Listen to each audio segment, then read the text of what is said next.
Singkat cerita, Su Yin bertemu dengan Sukawa di kota perbatasan. Mereka pun membahas pergerakan kerajaan suku utara saat ini. Sukawa lantas menunjukkan sebuah peta dan ia yakin Jenderal Lei, si pengkhianat itu, akan membawa pasukan kerajaan suku utara untuk menyerang kota perbatasan bagian utara. Sebelum itu terjadi, mereka harus segera bertindak. Sedangkan Lin sedang berada di benteng kota perbatasan yang sedang diperbaiki. Terdengar kabar, para pemuda, anak-anak bangsawan di kota tersebut tidak mau ikut membantu dalam memperkuat benteng tersebut, sehingga saat ini kekurangan orang dan pekerjaannya menjadi lama. Lin sangat murka dan memerintahkan untuk memanggil seluruh pemuda anak-anak bangsawan tersebut. Apabila tidak turun untuk membantu, maka ia sendiri yang akan turun tangan untuk menyeret mereka semua. 如果他们不来修缮城墙，我帝林会亲自去请他们。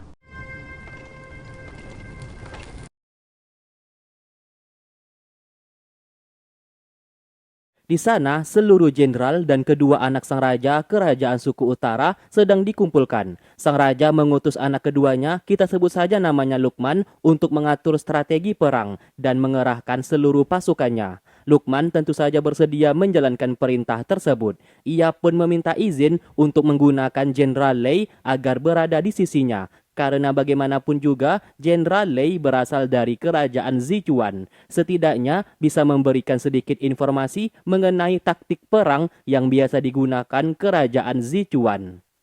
Di saat kota perbatasan dengan kerajaan suku utara sedang panas-panasnya, sang raja justru memperkenalkan seorang pemuda bangsawan bernama Tuan Ma kepada Putri Ning. Ia ingin mereka berdua mengenal lebih dekat satu sama lain, karena Tuan Ma adalah pemuda terpelajar yang sangat terkenal. Ning hanya tersenyum kepada sang raja, padahal di dalam hatinya ia sudah tahu maksud dari pamannya tersebut. Setelah keluar, Ning meminta Tuan Ma untuk tidak berpikiran macam-macam karena di hatinya hanya ada Sukawa. Mendengarkan hal tersebut, Tuan Ma lantas tersenyum. Ia sudah tahu hubungan mereka berdua yang sejak kecil sudah bersama-sama. Ia pun mendoakan semoga Sukawa bisa kembali dengan selamat dari medan peperangan.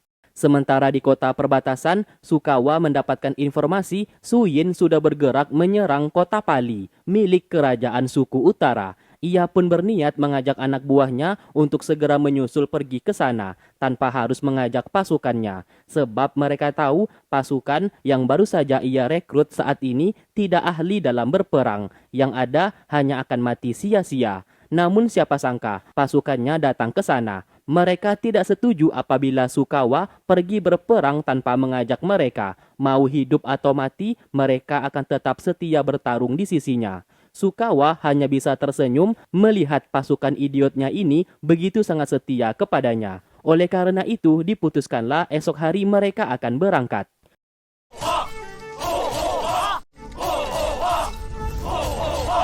难道你们要跟着我去送死吗？ 老大，您觉得我们这精神面貌？ 你放心，跟着你送死，只有咱们秀。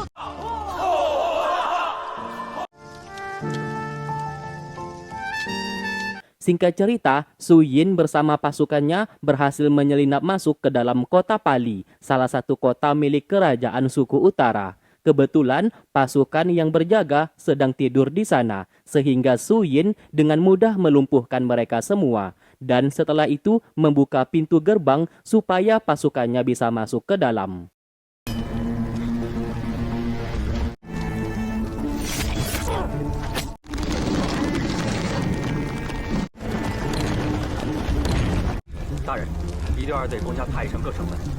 Jenderal terkuat milik kerajaan suku utara bernama Jenderal Yu mendapatkan informasi kota Pali sudah dikuasai oleh Su Yin. Mendengarkan hal itu, tentu saja ia sangat terkejut, namun ia tidak mau bertindak gegabah. Hal pertama yang harus dilakukan yaitu memutuskan sumber mata air ke kota Pali. Cepat atau lambat, Su Yin bersama pasukannya akan kekurangan pasokan mata air. Di saat Su Yin bersama pasukannya sedang lemah, barulah mereka akan menyerang dan merebut kembali kota Pali. Dari sinilah kita mengetahui kota Pali ternyata sebelumnya milik kerajaan Sichuan. yang dirampas oleh kerajaan suku utara di saat dulu. Inilah alasan Su Yin mengambil kembali kota tersebut. Ia pun memerintahkan anak buahnya untuk mengamankan pokok bahan makanan beserta memastikan sumber mata air agar tetap tersedia supaya pasukan mereka bisa tetap makan dan minum.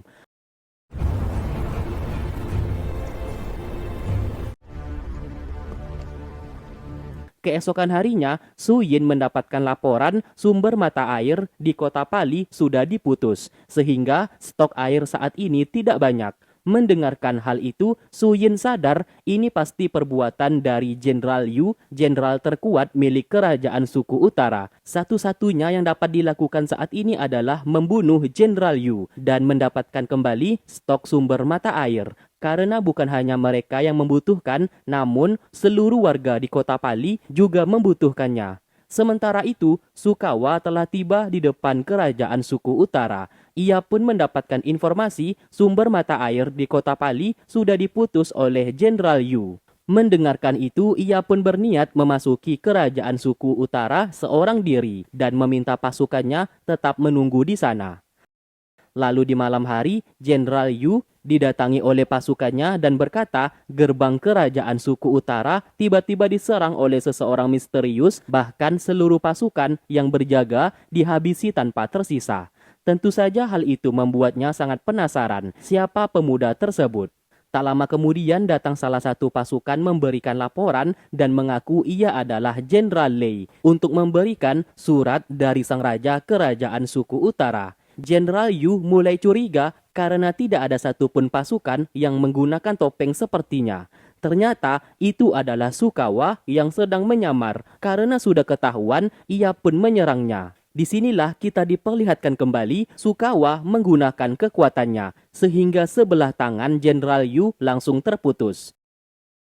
你到底是谁？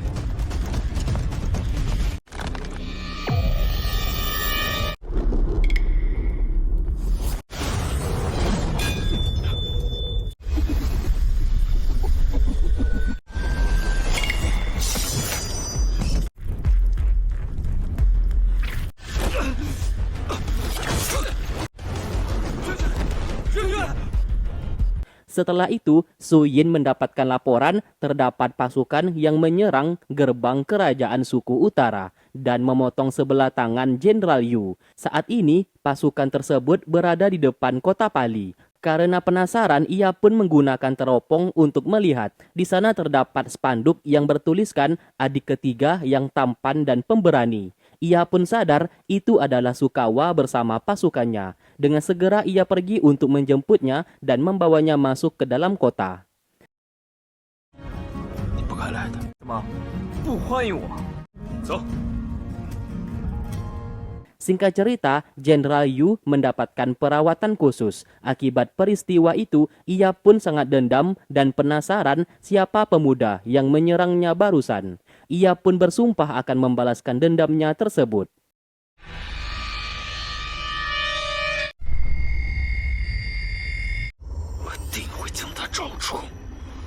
Tak lama kemudian, Lukman, anak kedua sang raja, bersama Jenderal Ludi datang menjenguk. Mereka merasa heran bagaimana bisa ada penyusup yang mampu memotong sebelah tangannya itu. Karena semua orang tahu Jenderal Yu adalah jenderal terkuat. Lukman berkata ia berjanji akan membalaskan dendamnya dan membunuh penyusup yang telah memotong sebelah tangannya itu. 榆林将军，你放心，现在为你复仇已经不是你一个人的事，我一定会召集我所有的人马，报仇雪恨。 Ternyata sedari tadi Lukman hanya bersandiwara. Ia bersama Ludi langsung tertawa. Karena sejak awal Lukman memang tidak menyukai Jenderal Yu. Melihatnya kini menjadi orang cacat membuat Lukman begitu sangat senang. Sementara itu, pemuda bangsawan sedang dipaksa bekerja untuk memperbaiki tembok pertahanan kota perbatasan. Mereka pun mengeluh karena merasa direndahkan apabila bekerja seperti itu. Salah satu pemuda bangsawan berniat pergi. Namun tiba-tiba Lin datang ke sana dan menendangnya hingga terpental. Tidak berhenti sampai di situ. Pemuda tersebut langsung dieksekusi mati.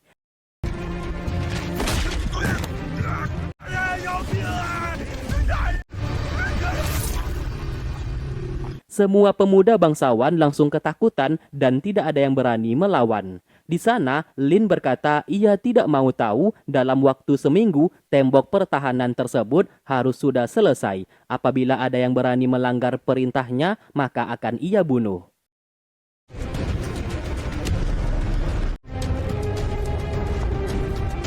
跟他们好好说说这里的规矩。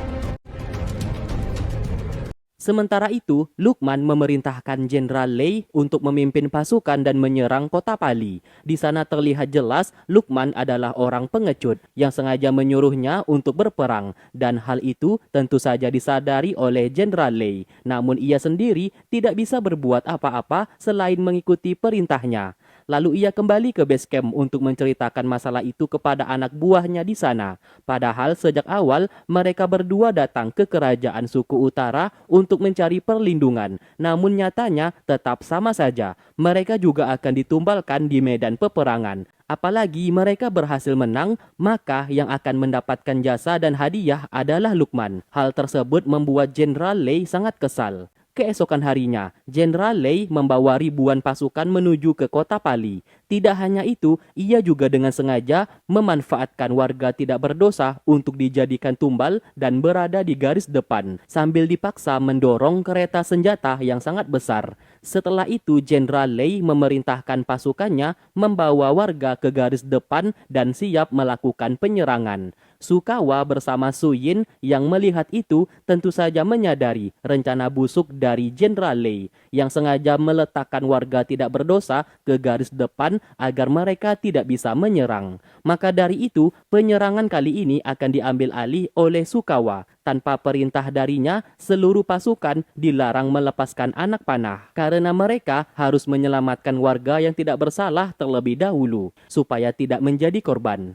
Ia pun pergi menyusun sebuah rencana. Ternyata ia menyiapkan sebuah senjata khusus yaitu berupa tepung, cabai, dan bahan peledak. Lalu setelah itu seluruh bahan tersebut dimasukkan ke dalam bola meriam. 快点，快点，快点！咱们马上就能逼近城门了。传我的命令。 Kemudian, bola meriam yang berisikan tepung lalu dilempar, sehingga pasukan musuh berhasil dilumpuhkan dan tidak bisa melihat dengan jelas. Inilah rencana yang dibuat oleh Sukawa. Setelah berhasil melumpuhkan sebagian pasukan musuh, mereka akan menyelamatkan warga yang tidak bersalah di garis depan dan dibawa masuk ke dalam kota Pali, melewati pintu samping. 怎么回事？大量烟雾弹干扰敌人的视线。日军侵略了，两座城门已开！兄弟们，这就该拼了！ Lalu kemudian Su Yin bersama pasukan diutus untuk menjemput warga tersebut.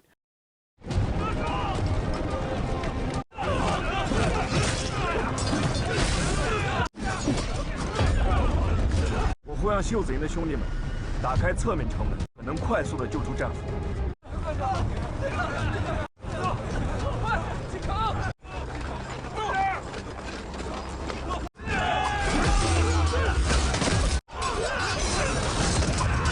你只有一炷香的时间撤回。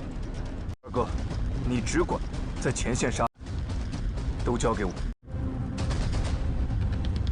Melihat itu semua, Jenderal Lei menjadi sangat marah. Ia pun memerintahkan pasukan untuk segera mengejar dan menangkap kembali warga yang sudah kabur. Namun sayang, pasukan yang ia utus dijebak dan tidak bisa keluar dari kota Pali.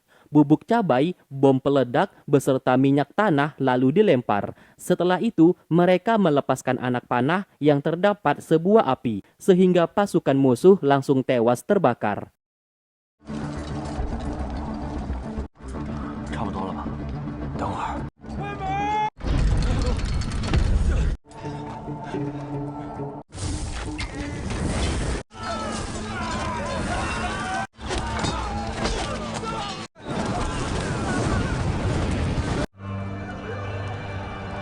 Saat ini, warga berhasil diselamatkan dan sebagian pasukan musuh juga dikalahkan. Sukawa memerintahkan Su Yin untuk turun berperang, namun ia hanya memiliki waktu 1 jam saja, mengingat mereka masih kalah jumlah apabila memaksa untuk tetap berperang.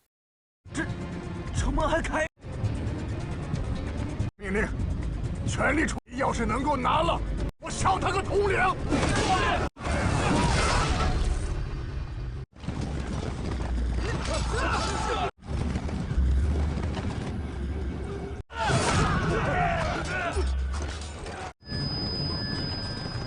Singkatnya, setelah 1 jam kemudian, Sukawa tidak melihat Su Yin, ia pun merasa khawatir. Dengan segera ia turun ke medan peperangan seorang diri untuk menjemputnya kembali. Anak buahnya di sana sangat terkejut, ternyata Sukawa, bos mereka, hebat dalam bela diri.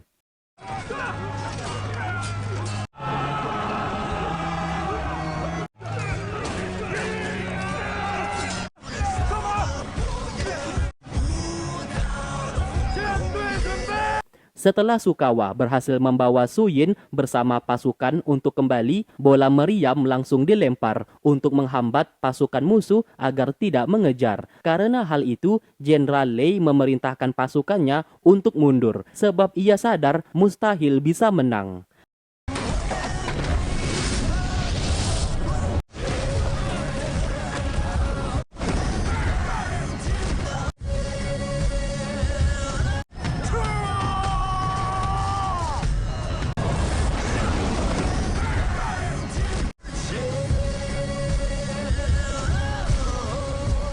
Peperangan pun akhirnya dimenangkan oleh mereka. Semua orang menjadi sangat senang berkat strategi yang sangat cerdas dari Sukawa. Mereka bisa menang tanpa harus berkorban nyawa.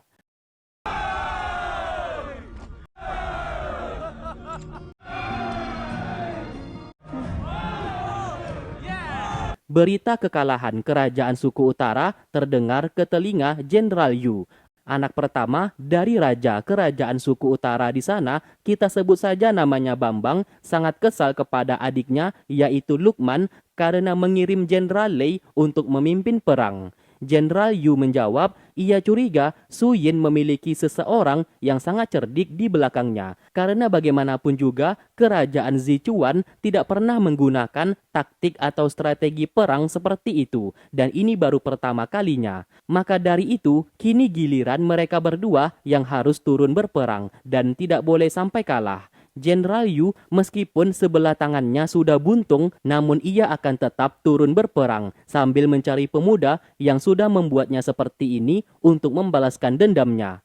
Sementara itu, mereka berdua sedang mengobrol sambil Su Yin menunjukkan gelang pemberian dari sang raja. Sebagai tanda, sang raja menyetujui hubungan ia bersama bunga. Namun syaratnya, ia harus bisa memenangkan perang saat ini. Sukawa bertanya apabila sang raja tetap ingkar janji dan tidak menyetujui hubungan mereka berdua, apa yang akan ia lakukan? Su Yin menjawab, terpaksa ia akan melakukan pemberontakan. Sukawa lantas tersenyum dan berkata apapun yang akan dilakukan oleh Su Yin, ia akan tetap mendukungnya. Singkat cerita, Jenderal Yu dihampiri oleh seekor burung yang ternyata jelmaan dari seseorang yang menggunakan topeng. Orang tersebut adalah penasehat militer milik kerajaan suku utara. Ia meminta Jenderal Yu untuk berhati-hati karena kerajaan Zichuan terdapat seorang pemuda yang memiliki kekuatan khusus, bahkan di luar nalar manusia, yang menyerang dan memotong sebelah tangannya itu bisa dipastikan ulah dari pemuda tersebut. Ia pun memintanya untuk berhati-hati, karena pemuda itu tidak bisa dianggap remeh. Terlihat pasukan dari kerajaan suku utara sudah berada di depan kota Pali. Sukawa yang melihat itu menyadari pasukan musuh sudah berada di sana sejak beberapa hari yang lalu. Namun anehnya tidak ada pergerakan sama sekali. Sukawa lalu memanggil anak buahnya dan meminta hasil pemeriksaan. Di sana anak buahnya berkata, pokok bahan makanan yang tersedia hanya cukup untuk bertahan 10 hari ke depan. Apabila pasukan musuh tidak menyerang, maka mereka akan kehabisan bahan makanan. Sukawa langsung menyadari, inilah alasan pasukan musuh tidak menyerang karena menunggu mereka kehabisan bahan makanan dan menjadi lemah. Sementara Lin mendapatkan informasi Su Yin bersama Sukawa terjebak di kota Pali dan kehabisan bahan makanan. Sedangkan pasukan kerajaan suku utara sudah bersiap untuk menyerang. Mendengarkan itu, Lin menjadi marah karena kedua saudaranya tersebut sangatlah bodoh. Ia pun hendak pergi ke kota Pali dan memerintahkan pasukannya di sana untuk membawa seluruh bahan makanan mereka. Jenderal wanita di sana pun bertanya kenapa ia ingin pergi. Padahal ia berkata Su Yin bersama Sukawa adalah orang yang sangat bodoh. Sambil tersenyum, Lin menjawab ia adalah orang bodoh yang ketiga. 你刚才不是还说他们的行为非常愚蠢？那你还……我是第3个笨蛋。